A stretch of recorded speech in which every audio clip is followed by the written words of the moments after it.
अंकुरितूर में होता है अहंकार जब लुप्त हो जाती गरिमा है सब ज्ञान के। अधर्म की राह अग्रसर होता है मानव चाह हो जाती मिथ्या सब सम्मान के। असत्य पे सत्य की जीत होती सदा अरे लाख कर ले भले अत्याचारी।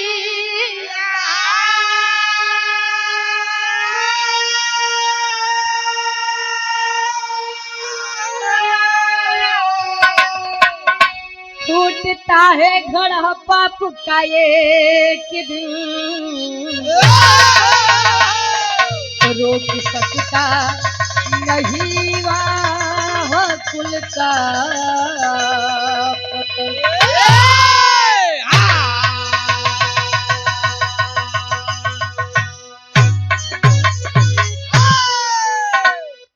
ये हमरे विराट के शीर्षक बा शिवलिंग की स्थापना रामायण से प्रसंग कवि जी लेते हैं। कहे असत्य पे सत्य की जीत होती सदा लाख कर ले भले अत्याचारी ये तो कहा जाता है पाप का घड़ा एक ना एक दिन भरता जरूर है और जब भरेगा तो फूटेगा। अहंकार कितनो आ जाए अगर अहंकार आ जाए हमसे ज्यादा धनवान क्यों नहीं बा हमसे ज्यादा बलवान क्यों नहीं बा गुणवान क्यों नहीं बा हमसे ज्यादा सुंदर क्यों नहीं बा तो जान ला वही दिन से पतन चालू बा। विराट में बहुत सुंदर कवि जी गजल के भाव देते हैं। कैसे गुरु जी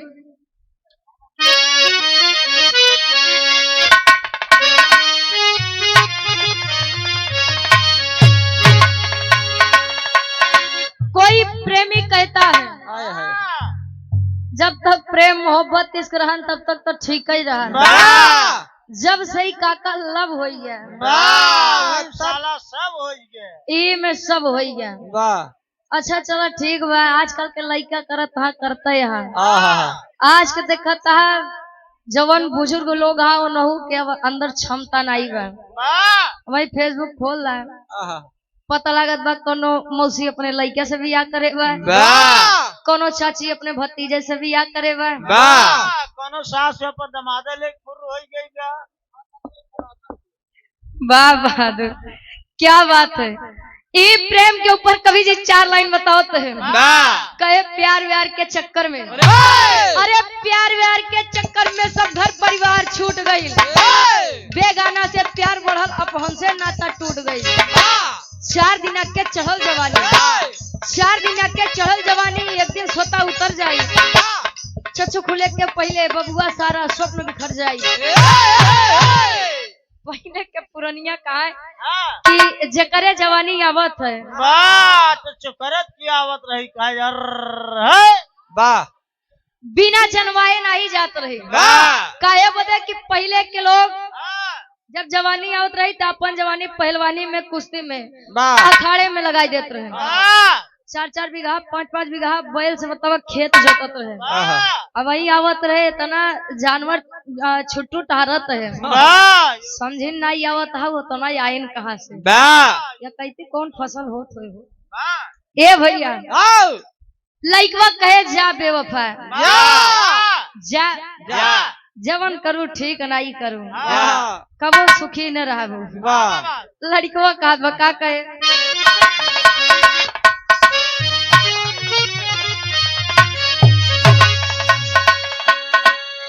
मेरे खून दिल की मेहंदी मेरे खून दिल की मेहंदी हाथों में ना लगाना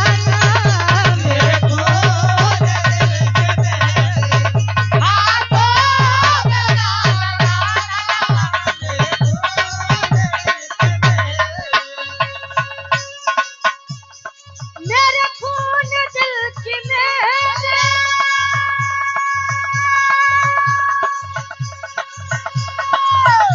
हाथों में ना लगाना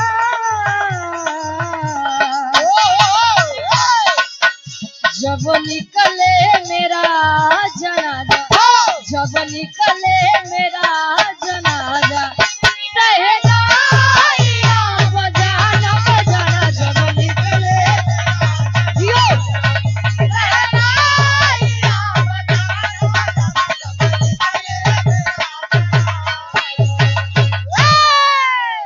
लेकिन कहा जाता है जब जीवन मिला है 84 लाख योनियों में भटकने के बाद एक मानव तन मिलता है, और जब मानव तन मिला बता कोनो बढ़िया काम में लगाया कहे जीवन में सुख या ना दुख या ना एक स्वाभाविक बात होती है।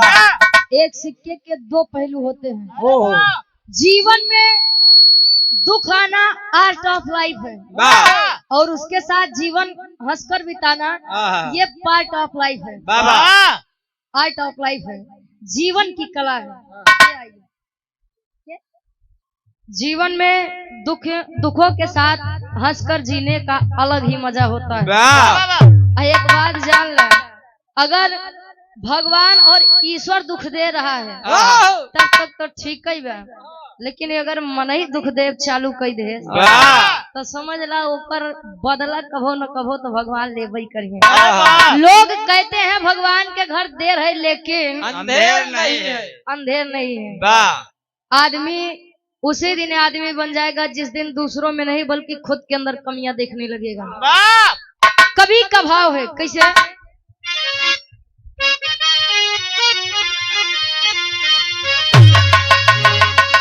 अरे लाखों मुसीबत लाखों मुसीबत उसे हंस के गले लगाना,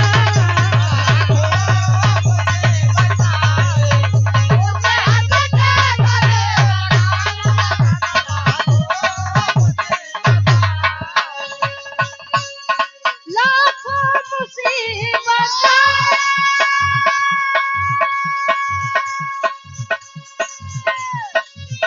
उसे हंस कर गले लगाना,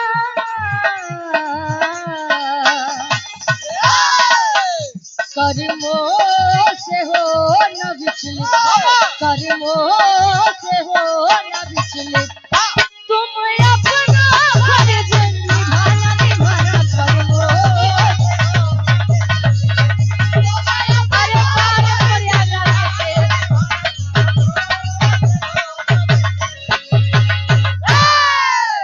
लाखों मुसीबत आए उसे हंसकर गले लगाना, कर्मों से होना विचलित, तुम अपना फर्ज निभाना। बिरहा की कहानी की शुरुआत यहीं से बात कैसे गुरुजी।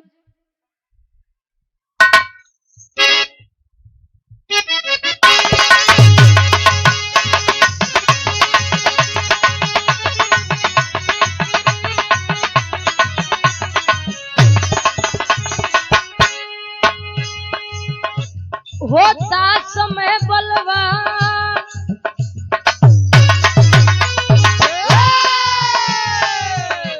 होता समय बलवान वेद शास्त्र बताते, होता समय बलवान वेद शास्त्र बताते, होती उन्हीं की जीत जो पग आगे बढ़ाते।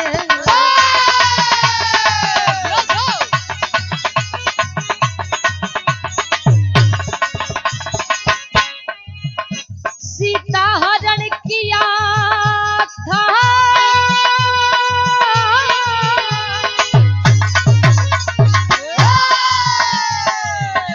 सीता हरण किया था कानन में दशानन, सीता हरण किया था कानन में दशानन, पापी कुलीन कर्म किया घोर या पावन।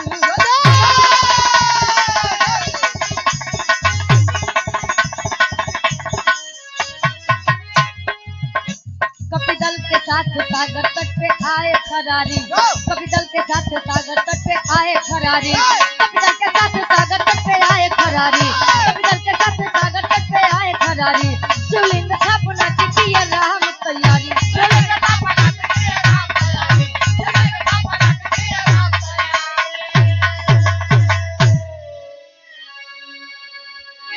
कहानी के समझिया आसान और विश्वास कहानी शीशा के जैसा साफ हो जाएगी। कहा जाता है समाज में, संसार में समय से बड़ा बलवान कोई नहीं होता है। समय यदि चाह ले तो राजा से रंग और रंग से राजा बनाने की क्षमता रखता है। सभी जानते हैं प्रभु श्री रामचंद्र जी को राज्य अभिषेक होने चल रहा था, राज तिलक हो चल रहा है, लेकिन वार ये समय वार ये खेला 14 वर्ष के वनवास साथे मिला और राजगद्दी तंडाही मिली। अच्छा, वनवास जब हुआ तो माँ सीता के साथ साथी लक्ष्मण जी के साथ वनवास करने के लिए गए, आप सभी जानते हैं। अच्छा, एक बात अच्छा भाव कि प्रभु श्री रामचंद्र जी अपने साथे भालू बनरे के सेना लेके गए रहे नहीं तो ए भैया शांति दा नहीं तो आज के समय में आदमी इतना स्वार्थी बा, इतना मतलबी बा, पता लगा प्रभु श्री रामचंद्र जी मनई के सेना लेके जाते हैं, यहाँ सोने के चीज देखे के बाद मनई के नियत पलट जात बा, कागज के नोट देखे से। अब पता लगा सोने के लंका देख लेते तब कहते न रे रावण जी काहे परेशान होता है, तनी सब कुछ जगहिया हम की दे दे, राम जी का तगटैया हम ही दवाई दे। बाहर समय प्रभु श्री रामचंद्र जी गए, माँ सीता का हरण हुआ, लंका नगरी में लेकर गया रावण। प्रभु श्री रामचंद्र जी हनुमान जी का बुलाई के एक बात कहते हैं, का कहन गुरु जी के लाइन गीत लगत बा।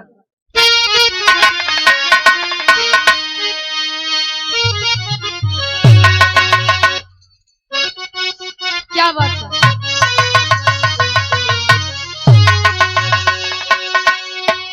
कोनो पुराने समय के दुल्ही कहे काकी दादी है इनकी नहीं।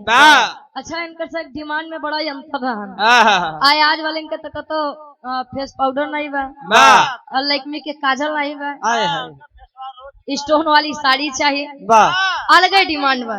दुल्हिया बतावत बा, का बतावे, अरे बाली और झुमका भुलाई जा, अरे बाली और झुमका भुलाई जा, धुनी पगोली चले सब बनवाई बा, बाली और झुमका भुलाई जा, धुनी पगोली चले सब बनवाई बा, बाली और झुमका भुलाई जा, धुनी पगोली चले सब बनवाई। लेकिन प्रभु श्री रामचंद्र जी हनुमान जी से कह रहे हैं, क्या कहे,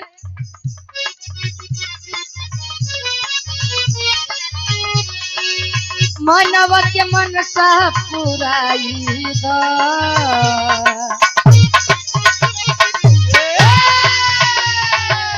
मानव के मन सा पुराई दा, पंडित काफी कोई ढूंढ के लियाई बा,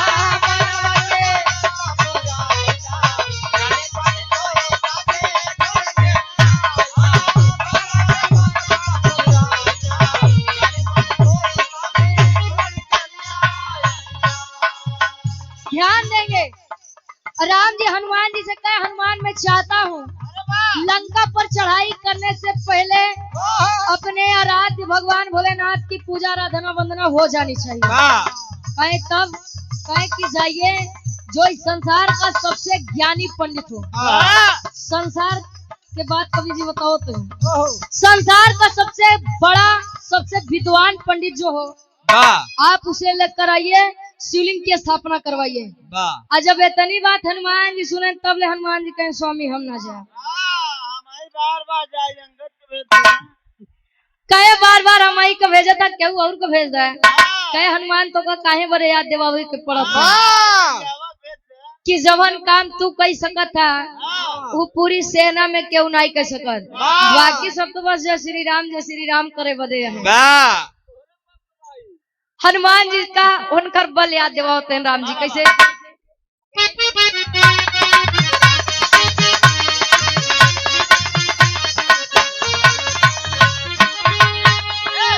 सामत तोहरा में बाटे कपीरा, अनुष्ठान भी प्रजी से देता करवाई, सामत तोहरा में बाटे कपीरा, अनुष्ठान भी प्रजी से देता करवाई।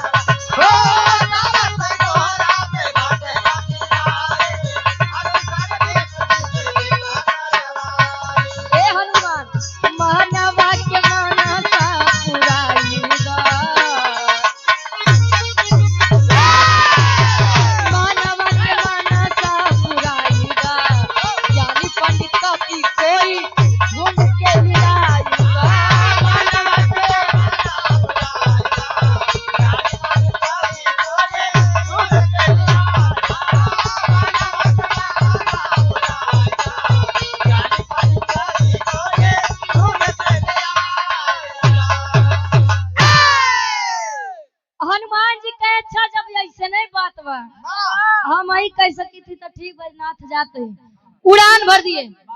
उड़ान भरन पहुंचन कहाँ, ध्यान देंगे, पहुंचन ब्रह्मलोक में ब्रह्मा जी लगे। ब्रह्मा जी जब हनुमान जी का देखें कहन का पवन पुत्र बजरंगी जी कैसे हिया आई गया, सब कुशल मंगल तो बा ना, कहे स्वामी सब कुशल मंगल बा, दिक्कत तो बस एक चीज ही के बाद कहन का, कहे राम जी शिवलिंग की स्थापना करे चाहते हैं और बोले कि जो संसार का सबसे विद्वान पंडित हो आप उसे लेकर आइए। कहन तब कहीं इसीलिए मैं आपके पास आया क्योंकि मेरी नजर में आपसे ज्यादा विद्वान पंडित कोई है ही नहीं। वो कहे बदे कहना अरे सृष्टि के रचयिता आप है। कहे हनुमान तब तो गलत जगह आई गया।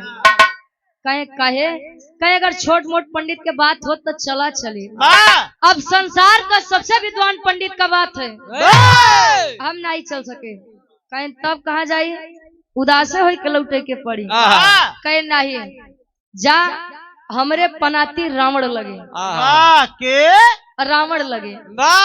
कहन का प्रभु वही बात करत है, जैसे युद्ध फना बहुई के लगे भेजत है, कोनो मजाक करे आए बटी का कहे देखिए हनुमान जी, संसार का सबसे विद्वान पंडित रावण ही है।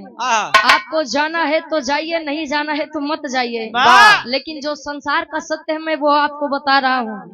अच्छा जानते सभी हैं, मानते भी हैं, लेकिन काहे के हिम्मत नहीं है। ए भैया कहीं कि ठीक है मैं जाऊंगा, लेकिन पहले अपने आराध्य राम जी से एक बार सलाह तो ले लूं।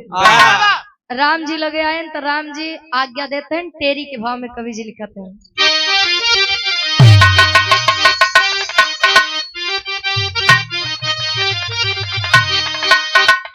अरे खरारी तब बजरंगी से कहे, अरे खरारी तब बजरंगी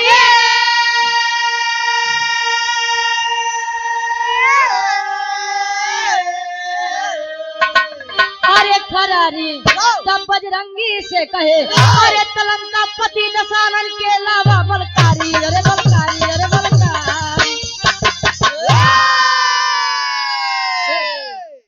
खरारी तब बजरंगी से कहे, लंका पति दशानन के अलावा बलकारी। कहे कि हनुमान जी आज आप यहाँ पर एक मजबूर असहाय यजमान का दूत बनकर जाइए, एक योद्धा का दूत बनकर नहीं। ठीक बा, जब आपको के मन बा तो जाते हैं। उड़ान भर दिए चौक के भाव में कवि जी लिखा,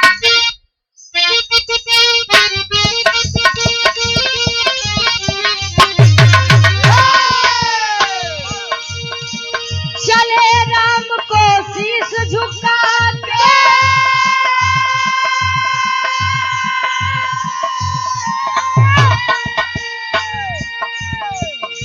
गावत हरि गुणगान चले,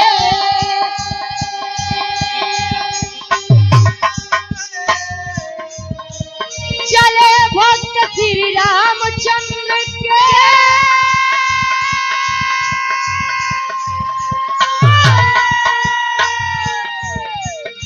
लंका के दरमियान चले, अरे चले काज हरि हित में करण को, चले काज हरि हित में करण को, पवन पुत्र हनुमान चले, चले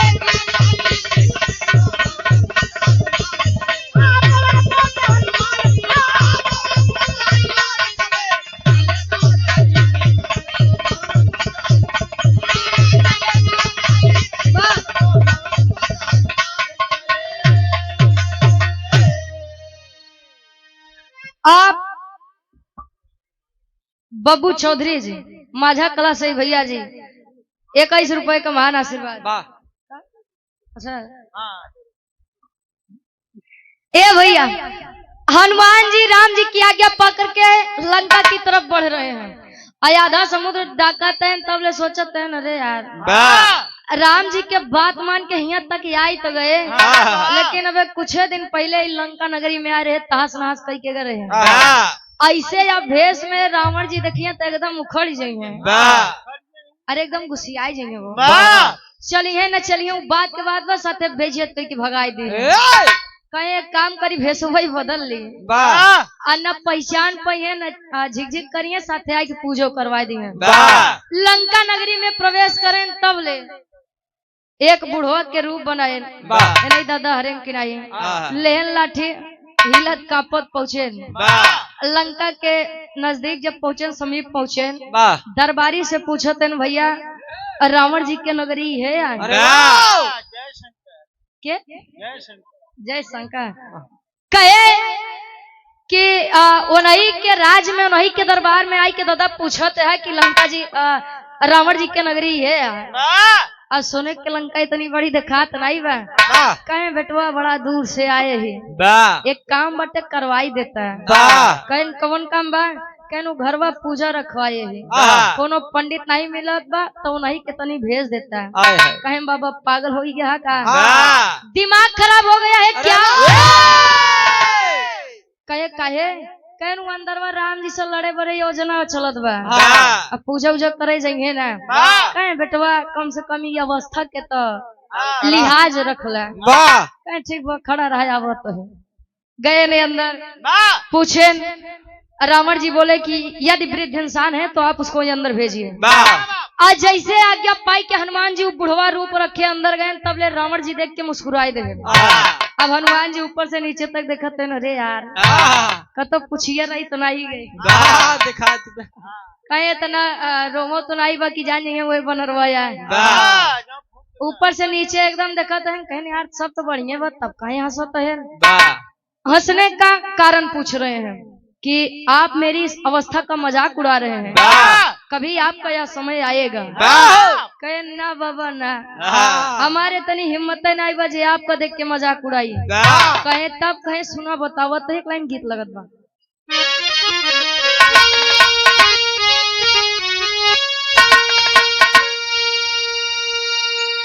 बिरहा सम्राट वीर रस के आप जाने माने कलाकार आप स्वर्गीय रामदेव यादव गुरु जी गावत रहे अपने जवानी के आलम में गाय ने और गाय के चला गए तू कब जाबू कहा घर हाँ तो पूरा बोला है हम तो सोचे भाई ने टिकट कटावत है काहे कोनो दुलही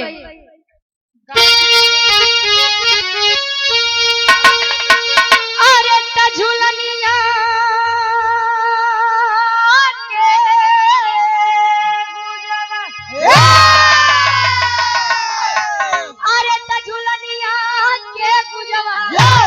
अब टूटल राजा के सनिया से बढ़िया छूटल राजा के सनिया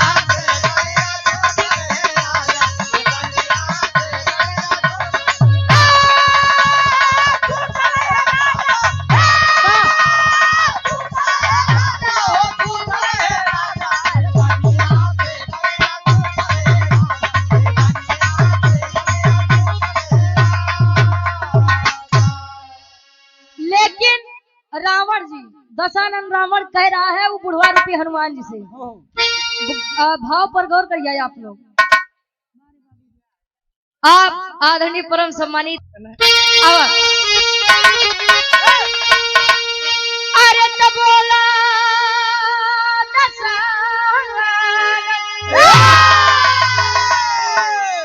अरे तो बोला दशानंद हे हनुमान आवा तुहार पूछिया कहाँ हमसे बतावा तुहार पूछिया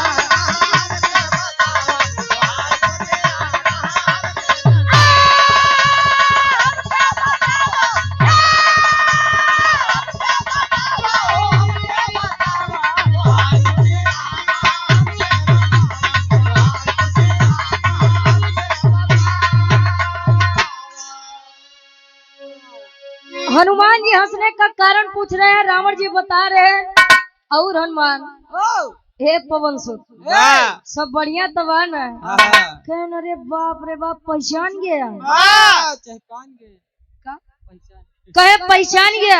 वाह अरे बाबा हम उतनी दूरी से योजना बनवावत रहे कि रावण जी हमका पहचान ही न पावे। वाह आज तू तुम्हारा हमार कुल खेला खराब कर दिया। वाह कहे न रे हनुमान हम तो का कैसे भुला सके थे। वाह याद कर तू नहीं हनुमान है। वाह आई के मार सोने के लंका जार के गया। वाह अशोक वाटिका के तहस नहस कह के गया। वाह हमरे अक्षय कुमार के मारिया। वाह तो का कैसे हम भुलाई जावे। वाह अब तू इतना उत्पाती बानर होई के वाह बुढ़वा के रूप बनाई के वाह तू हिया आए बाटा तो आसानी सब बिना मतलब के नहीं आया है। वाह वाह कहे हनुमान तुहार असली पहचान तो तार पूछिया बा।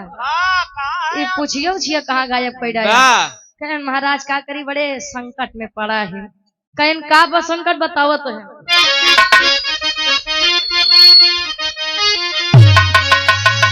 अरे कौने कारण धैला अब ब्राह्मण के भेसवा बताओ तो काहे बदे यहाँ ब्राह्मण के रूप बनाई के आवत तब ले हनुमान जी कहे अच्छा जब जनहीन चाहता तो सुना अपने असली रूप में आई के बताओ तो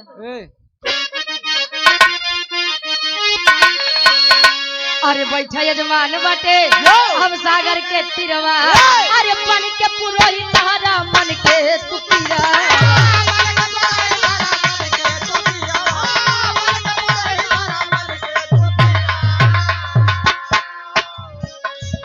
अरे आप शिवलिंग के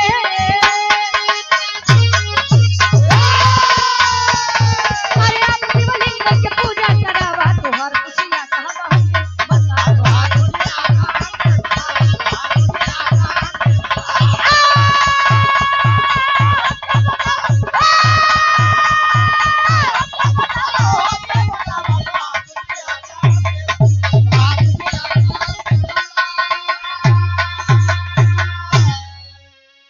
और यहाँ पादरी परम सम्मानित हरिश्चंद्र शर्मा जी माझा उल्टा हवा से 101 रुपए का महान आशीर्वाद इस भाव को समझते हुए कहे कि स्वामी मेरे आराध्य मेरे प्रभु श्री रामचंद्र जी समुद्र के किनारे आपकी राह देख रहे हैं।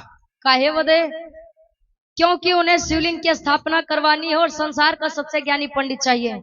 हालांकि मैं ब्रह्मा जी के पास गया था लेकिन उन्होंने मुझको सलाह दिया कि मैं आपके पास आऊं।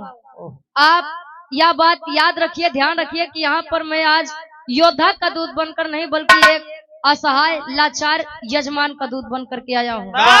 तब ले रावण जी कहें दिमाग खराब हो गया है पागल हो गए हो। यहाँ पर युद्ध की योजना चल रही है और तुम लोगों को पूजा की पड़ी है। मैं कदापि नहीं जाऊंगा। इतनी बतिया मंदोदरी जी सुनत रही था जाई के अपने पति परमेश्वर रावण जी से समझावत नहीं बतावत नहीं। एक लाइन गीत लगत बा कैसे गुरु जी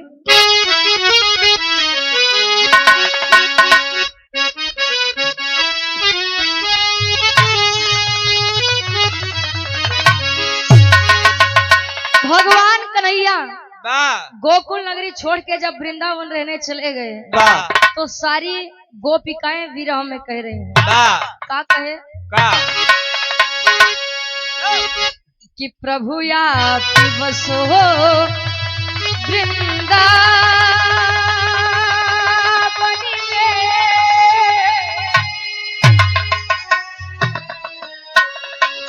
अरे तो प्रभु आप बसो वृंदावन में मेरी उम्र बीत गई गोकुल में प्रभु आप बसो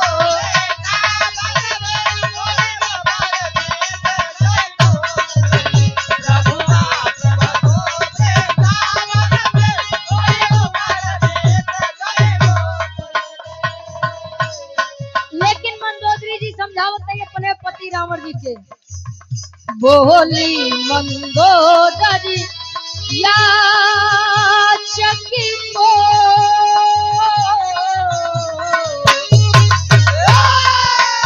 बोली मंदोदरी या चक को खाली लौटाना ठीक नहीं बोली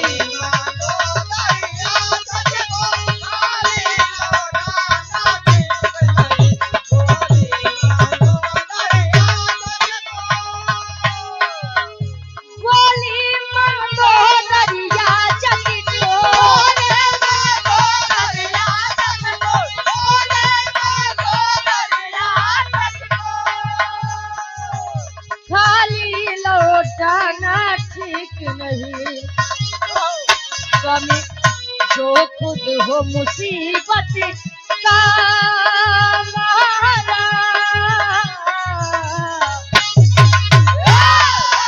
जो खुद हो मुसीबत का मारा उसे और सताना ठीक नहीं। जो खुद हो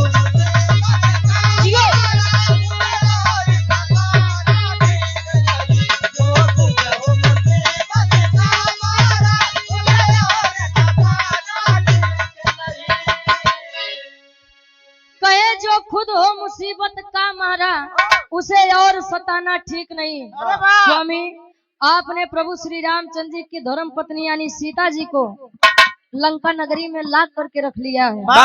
यदि राम जी चाहते हैं कि भगवान भोलेनाथ की पूजा आराधना वंदना हो ही जाए तो वो तो आपके भी आराध्य है ना, और उनका ये अपमान करना या तो अनुचित है, गलत है। आप जाइए और पूजा पाठ करवा के आइए। अब इतनी बात मान के रावण जी हुए लेन अपन पोथी पत्र पहुंचे समुद्र किनारे। आज सामने आमने सामने राम और रावण जी बैठा है। रावण जी एकदम शुरुआत से पूछते हैं राम जी से अनजान बन करके, जैसे कुछ जानते नहीं है। आप किस वंश के हैं, आपका नाम क्या है, आपके पिता का क्या नाम है, और आप इस सुनसान वन में क्या कर रहे हैं। राम जी बता रहे हैं मैं रघुवंशी अयोध्या नगरी के राजा दशरथ का ज्येष्ठ पुत्र राम हूँ। मैं 14 वर्ष का वनवास करने अपनी धर्म पत्नी सीते छोटे भाई लक्ष्मण के साथ आया था, लेकिन वह रावण जी से कहते हैं वह रावण, वह नीच रावण, वह पापी रावण मेरी सीते को अपनी लंका नगरी में ले जाकर के रख लिया है। ये तो बहुत ही गलत बात है। देखिए पुरोहित का मतलब ही यही होता है जो यजमान का पूरा हित सोचे। राम जी से रावण जी बतावत हैं कि आज मैं पुरोहित बना हूँ, आपकी जो इच्छा हो मुझसे मांग लीजिए। विराह के आखिरी तरज लगत बा।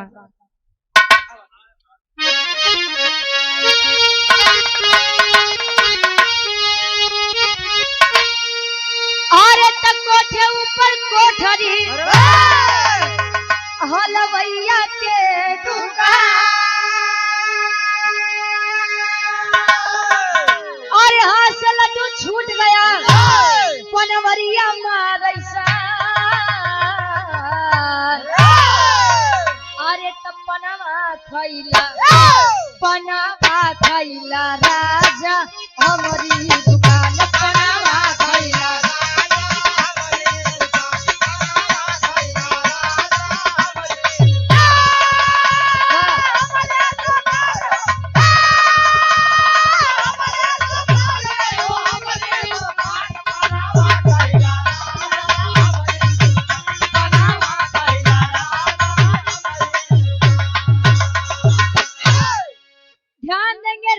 रावण जी से वरदान मांग रहे हैं प्रभु श्री रामचंद्र जी। क्या मांगे?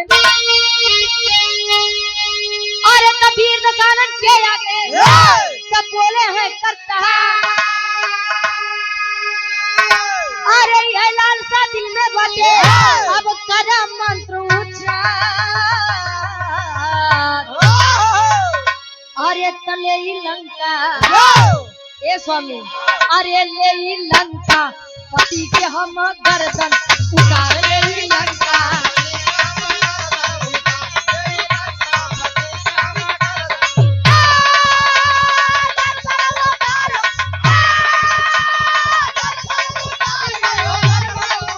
ले लंका पति के हम गर्दन उतार ले लंका।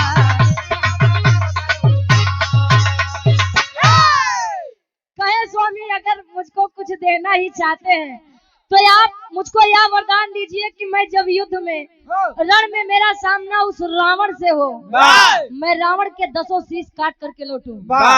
रावण जी कहे ये मत ऐसा ही होगा, यही है मर्द की जुबान।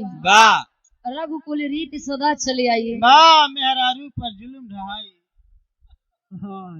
अरे महाराज घोर कलयुग है। कम से कम सुन ले वह कर। अच्छा सच्चाई कहाँ से भाई? हाँ सीता के देख ले, अच्छा बड़का के देख ले, अच्छा तारा के देख ले, बस करा ढेर तबे तो कुल बदला है मलिनो जात ए भैया। कहे रघुकुल रीति सदा चली आई, प्राण जाई पर वचन न जाई। रावण जी खुद के मरने का वरदान राम जी को दे रहे हैं। कहीं और कुछ मांगे चाहता कहीं हाँ एक चीज और बा का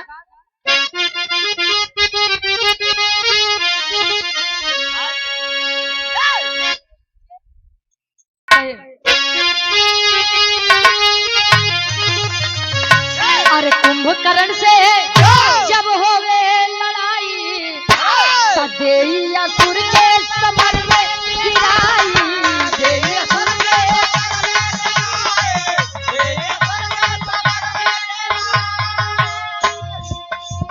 अरे रनवा में लक्ष्मण के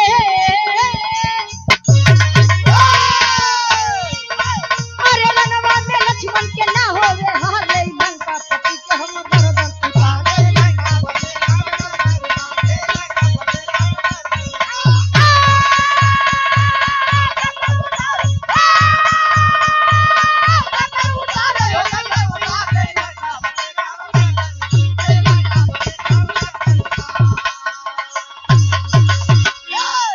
कहे जब मेरा सामना कुंभकर्ण जैसे योद्धा से हो मैं उसको भी पराजित कर दूं। कहे ओ मस्त कहे लक्ष्मण मेरे छोटे भाई की हार इस रण में नहीं होनी चाहिए। कहे ने ओ मस्त ऐसा ही होगा।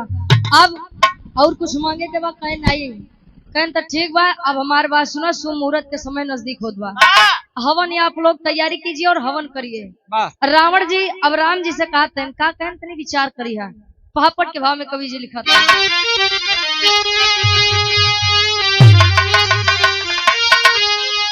अरे रघुराई से बोले मधुरी बानी रावण ज्ञानी हो। अरे तो रघुराई से बोले मधुरी बानी रावण ज्ञानी हो, तो हवन करा मिलके दोनों परानी रावण ज्ञानी हो।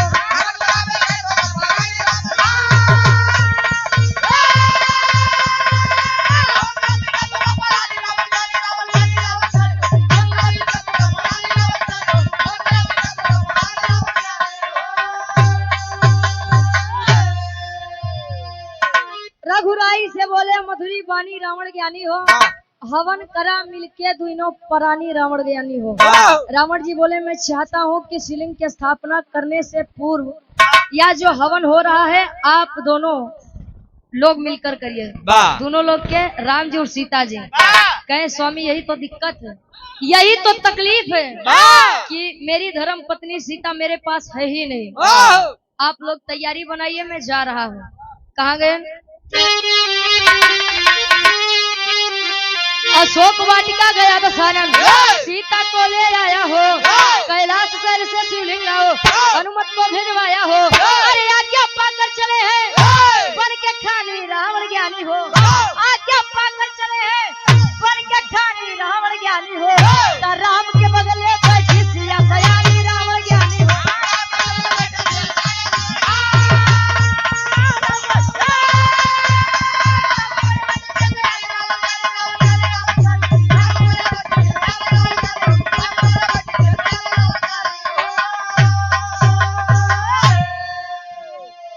अशोक वाटिका गया दशानन, सीता को ले आया हो, कैलाश शैल से शिवलिंग लाओ, हनुमत को भिजवाया हो। गए अशोक वाटिका सीता जी को लेकर आए, तब ले हनुमान जी देखे कहे बारे बाबा ये नहीं कलावे बदे ते तना टीम टाम होत बा, ये तना झंझट होत बा। आप इनका इतने आसानी से ले आया। देखिए हनुमान जी मर्यादा पुरुषोत्तम राम जी कहे जाते हैं। इन्होंने मुझसे वरदान मांगा है कि मैं रावण का 10 शीश काट करके आऊं। अब जब तक हमारे 10 शीश कटी है ना तब तक के सीता कल के है ना। सीता हमारे साथे हवन करे आया, हाँ हवन कई के हमारे साथे लंका दोबारा जाइए। यार तू ढेर टिकट टिप्पणी न करा, जा कैलाश पर्वत से शिवलिंग लेके आवा, जवन काम बहुत नहीं करा। अब यार उड़ान भर दिए शिवलिंग लाने के लिए। आज राम जी और सीता जी बगली बगली बैठ के हवन करते हैं। तब ले समय बीतत बा, हनुमान जी नहीं लौटन तो हो का आल्हा के भाव में कवि जी प्रमाण देते हैं।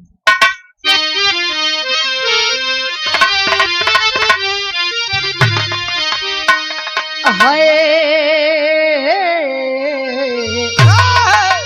हो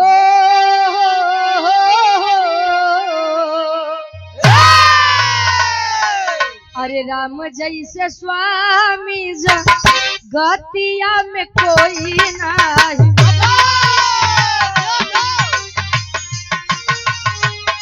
सेवक में भक्त वीर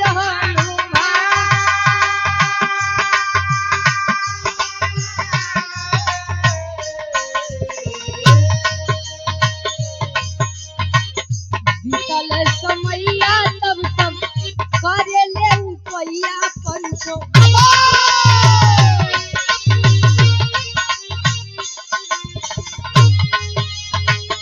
शिवलिंग कलावे आने कैले प्रसन्न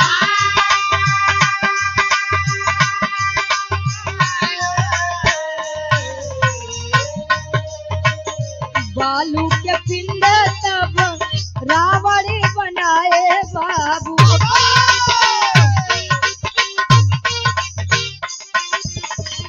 सागर किनरवा तब करवल ज्ञान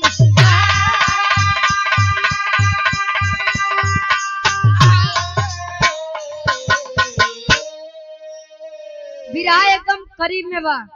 यहाँ हनुमान जी जब शिवलिंग लाने के लिए कैलाश पर्वत पे गए, धीरे धीरे समय बीता नहीं आ रहे हैं। तब रावण जी कह रहे हैं कि देखिए समय काफी हो रहा है, शुभ मुहूर्त बीता जा रहा है। हनुमान जी लौट ही नहीं रहे हैं। कहे नाथ तब किए क्या, बालू के पिंड से आकार दिया शिवलिंग का, शिवलिंग की स्थापना कराए। जैसे सीता माँ को लेकर उठ के चलने लगे तब ले हनुमान जी आए। हनुमान जी जैसे आए तैसे तो देखते मांग कहे का प्रभु जब बलुए के पिंड कुल करवावे के रहा, बलुए से शिवलिंग बनवावे के रहा, तो का करे हम कहो तनी दूर भेजा है। कहे कम से कम रुक के हम कुल देख ली इतना। कहें कि अहो बनवाए तो बनवाए कथा से बालू से हवा आई तो कुल हार हार हो जाये, तो मतलब का नहीं करी हमरे इतना झंझट करे से। देखिए हनुमान जी को यहाँ पर अहंकार हो गया था। अब यार इतनी बात जब रावण जी सुने, कहें देखिए हवा के अंदर कितना तेज है, कितनी गति है, वो आप मत देखिए। आपके अंदर जितनी ताकत है आप उसको लगा लीजिए। अगर ये बालू के पिंड यहाँ से बाहर हो जाए तो तू जवन का बे हम तौन कह के जा। कहे का प्रभु वही छोटा मुंह बड़ी बात एक हम अपने पूछिए से हर बाहर कह दे। कहे कहा नहीं का कई के दिखावा। अब यार पूछी से जोर अजमावत है, जब कुछ नहीं भा तब हाथे के जोर लगावत है। और जब रक्त बहे लगा तो माई सीता जी सिंदूर निकाल के हनुमान जी के वह चोट पे लगाई, खून निकला बंद। बात लोग बतावत है, मान्यता बताई जाती है कि तब से हनुमान जी को श्रद्धालु लोग सिंदूर चढ़ाया करते हैं। एक मान्यता यह भी बताई गई है कि एक बार माई सीता जी सिंदूर लगावत रहे, हनुमान जी जाई के पूछन कि ना माई ये लाल कलर का बा, कहीं बेटवा सिंदूर बा एक लगाए से प्रभु के आयु बढ़ी, तो जाई के अपने पूरे शरीर में लगाए ले। ये बड़े बतावा कि राम जैसा न कोई स्वामी हो सकता है तो ना ही कोई हनुमान जी जैसा भक्त हो सकता है, जे सीना चीर के दिखाई दे। भैया अब यार हनुमान जी का घमंड टूटा, आज जैसे ने लेके चले लागे तबले राम जी कहे रावण जी आप मुझसे कुछ दक्षिणा ले लीजिए, आपने मेरा इतना बड़ा काम करा है, कुछ ना कुछ तो दक्षिणा बनती ही। तब ले रावण जी कहन का देवा दक्षिणा के रूप में, तोरे ईटा पत्थर के मकान हमरे सोने के लंका रही, तोरे के मेहरारू हो हमरे लगे बा, का देवा तू का दे सकत है। कह नहीं स्वामी आप जो मांगना चाहते हैं मांग लीजिए, मैं आपको दूंगा। अच्छा दे वही चाहता था दा। आखिरी भाव खड़ी के भाव में कवि जी लिखते हैं,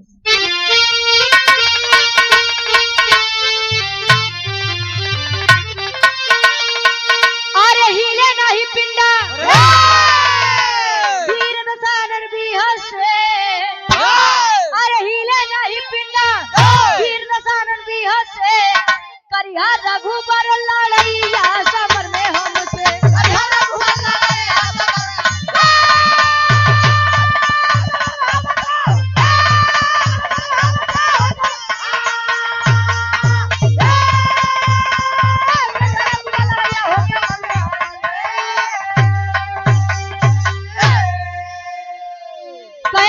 प्रतिज्ञा के रूप में आप मुझको याद दीजिए कि आप जब लंका नगरी में आएंगे मुझसे युद्ध करने अपनी पत्नी सीता को ले जाने, तब मेरी लंका नगरी में एक वीर, मैं रहूं ना रहूं अब बात की बात है, लेकिन यदि मेरे लंका नगरी में छोटा से भी बालक बच गया तो आप सीता को मत लेकर आइएगा, उन्हें वहीं पर छोड़ दीजिएगा।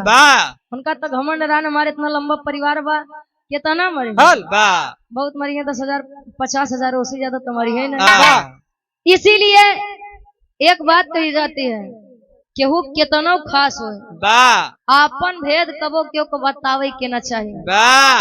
जमीनी जायदाद खातिर बाप बेटवा के मुड़ी काट लेत बा, बेटवा बाप के मुड़ी काट लेत बा, भाई भाई का नहीं हो रहा है, तो आप गैरों के ऊपर भरोसा कर रहे हैं।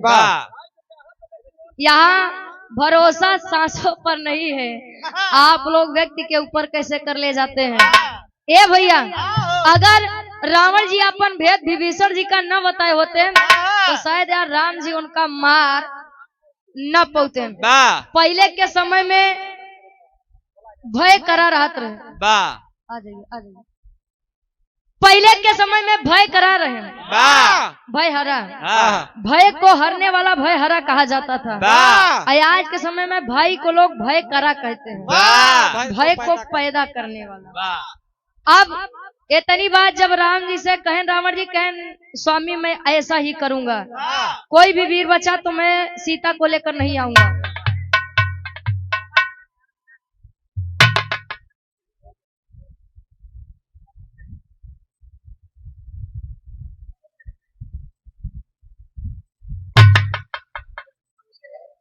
इधर इधर देखा, इधर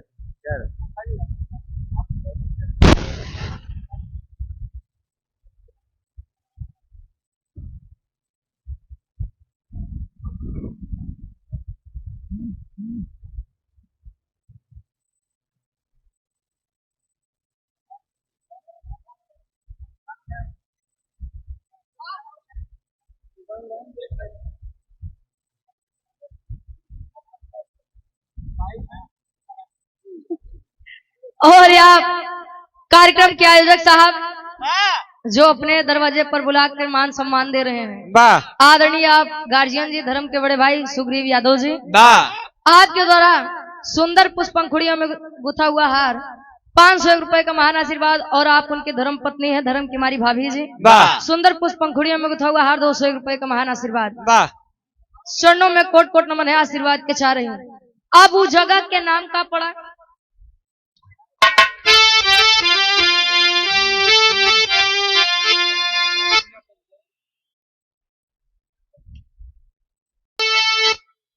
साथ दिया को लेके तब चल दिया है लंकेश्वर हो, अरे जहाँ किए थे अनुष्ठान तीर्थ बना रामेश्वर हो।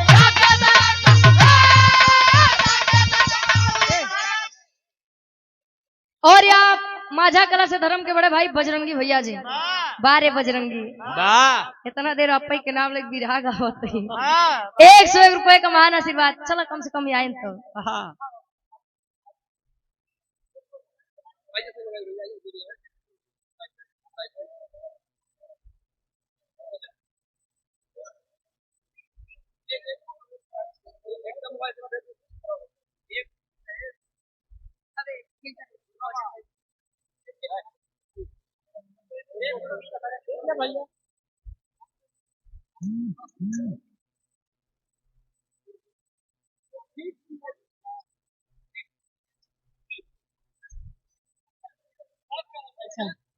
एक बार आप लोग संतोष भैया के नाम से जोरदार तालियों के साथ स्वागत सम्मान करिए। एक बार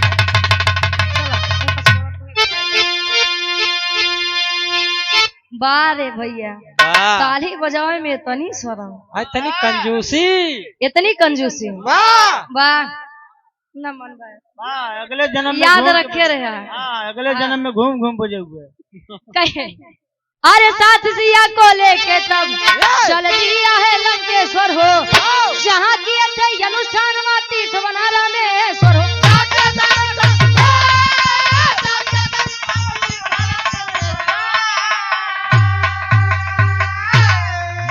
तो दुनिया का दर्शन वाया सवर में हमसे दुनिया करती दर्शन वायब समर में हमसे करिया रघुबर लड़ैया समर में हमसे।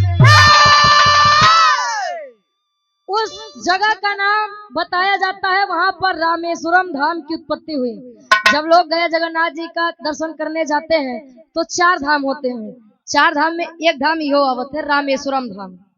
आखिरी में खानदान के परिचय बा, उसके बाद बड़का भैया के नंबर रहे। गुरु बिहारी गुरु गणेश गुरु रामलाल भिकारी।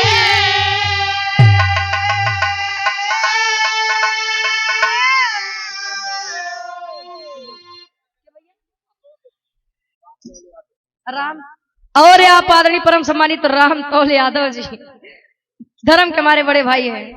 सुंदर पुष्प पंखुड़ियों में गुथा हार 101 रुपए का महान आशीर्वाद कहे। गुरु बिहारी गुरु गणेश गुरु रामलाल हितकारी।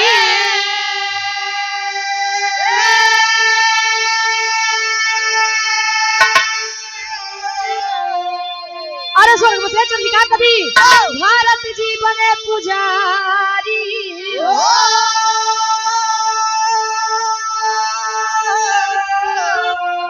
अरे खरारी तब बजरंगी से कहे तो भारत रुचि अब भगवान की लीला न्यारी। खरारी तब बजरंगी से कहे